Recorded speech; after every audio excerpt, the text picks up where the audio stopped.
Damn, we got green across the screen today, the exact opposite of what happened on Friday, with a total risk on appetite completely coming back, with the Nasdaq up over 2%, Dow is up just under 1%, and the S&P 500 up over a point and a half. So let's break down exactly what is going on in this market, because I like to give back to the community, and one day I'm going to be teaching all you guys how to trade. So let's break it down. This is all due to the potential end of the government shutdown. There's a bill that was proposed that word on the street, word throughout DC, word through Wall Street is that this bill is actually going to get passed. However, the funny thing is all of this was spurred on something that is not done yet, but the market is a forward-looking vehicle, so there you go. A lot of big tech and AI companies came down a certain amount on their chart on Friday, and they had a Super Bowl bounce on a lot of support levels throughout, like Apple, Google, Nvidia, Palantir. All of those had a nice healthy bounce today, as well as Tesla. It really brought the indices up, and the risk on appetite, combine all that and you got absolute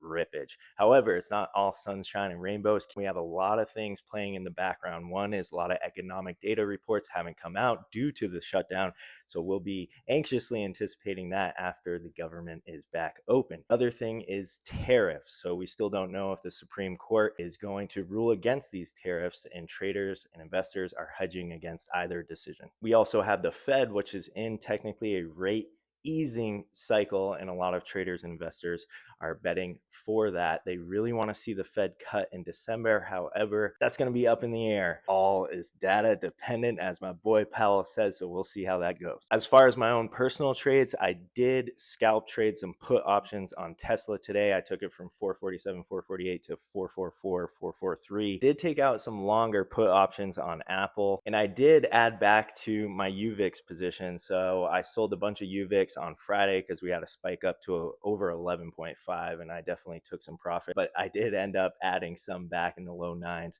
I also added a little bit to my MSTX position. I am doing a swing trade on MSTX, which trades based on MSTR. Anyways, guys, make sure to follow, like, and comment on the channel. I do these updates multiple times a week. I truly enjoy doing it. I am a crazy entrepreneur from New Hampshire. I am not a financial advisor. None of this is financial advice, but I've been selling real estate for over 10 years. I've been day trading for over 3 years. And of course, I do content creation and truly love to do it. So I'll see you guys on the next one. Keep it green.